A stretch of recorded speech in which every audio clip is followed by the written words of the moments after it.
Hi YouTube, Tim Unger here. In this video, we are going to go over adding mixed numbers. And I think the best way to illustrate this is to just jump right into the problems. So let's do it. Okay, so let's look at problem one. In problem one, we're adding 2 and 2/3 plus 4 and 1/3. And one way we can do this is to line these up. So we can do 2 and 2/3 plus, okay, 4 and 1/3. And we can add the fractional parts. So 2/3 plus 1/3 is 3/3. And then we can add the whole number. So 2 plus 4 is 6. So this gives me 6 and 3/3. This is equal to 6 plus 3/3. Well, 3/3 is a whole, so this is equal to 6 plus 1. So this works out to be 7. Okay, that's one way to do it. Let me show you another way. Another way is to convert both of these into improper fractions and then add that way. So if I want to do that, I do 3 times 2 plus 2. So 3 times 2 is 6, plus 2 is 8. So I'm going to do 8/3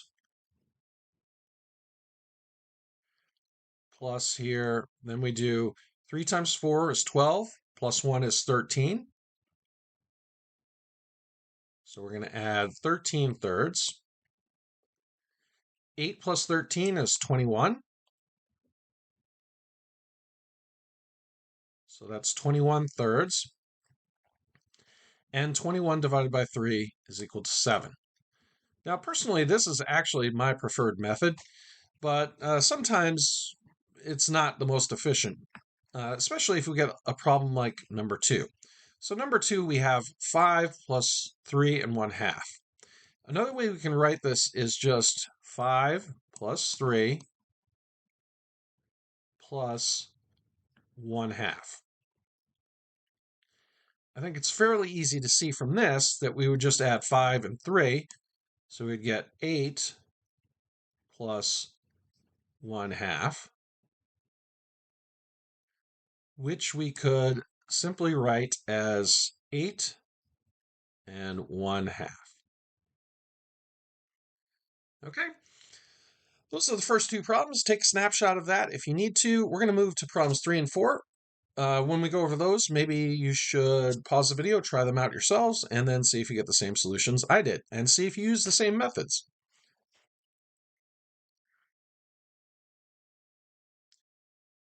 All right, so in problem 3, we're going to add 4 and 5/9 to 2 and 1/3. I'm going to convert these to improper fractions, okay? So I'm going to do 9 times 4, that's 36, plus 5 is 41. So I'm going to do 41 over 9. Okay, then I'm going to do 3 times 2, which is 6, plus 1. That's going to be 7/3. Notice when I try and add these, I don't have a common denominator. We could do prime factorization of the denominator. So this is 3 times 3. The prime factor here is just 3. So, I mean, these are in both. So we do just one of these 3's times another 3. Long story short, the denominator is going to be 9. Now, I do have another video on least common multiple if you're wondering how to find the least common denominator, which you should find when you're doing this. I'll leave a link to that in the description. So we know that the denominator is 9.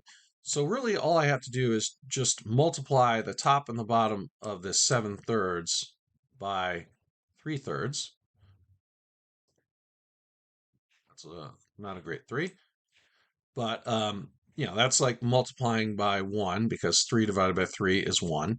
So it keeps the value of the fraction the same. The numbers just change. So we have 41 over 9 plus, Now we have 7 times 3 is 21 over 9. That's going to be, it's going to add to 62 over 9. And then if we want to write this as a mixed number, what we can do is just divide 62 by 9. So 9 times 6 is 54. And 62 minus 54 is 8.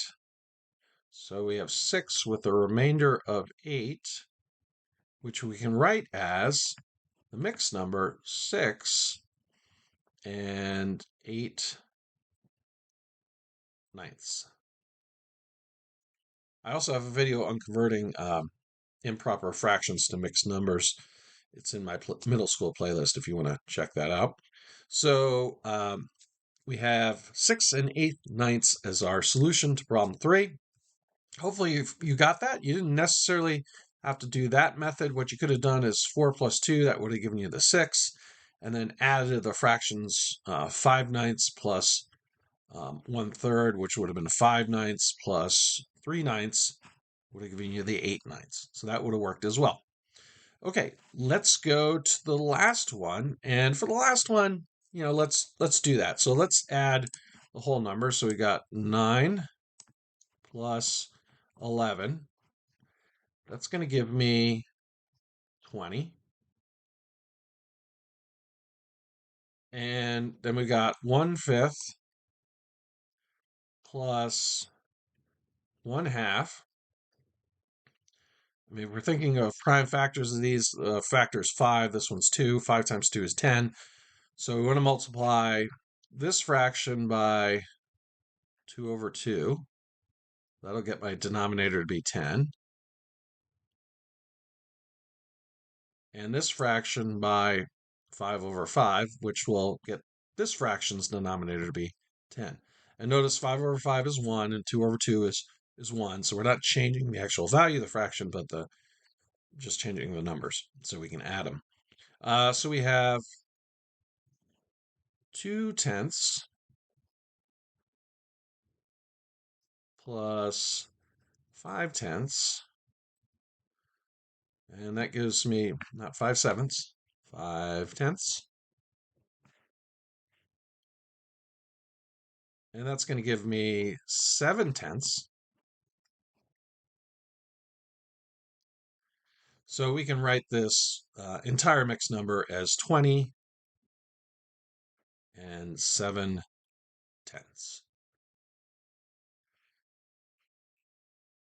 Now you could have also done this method, with the improper fractions method, or converting it to an improper fraction, then adding it, and then bring it back to a mixed number, like I showed you in problem 3.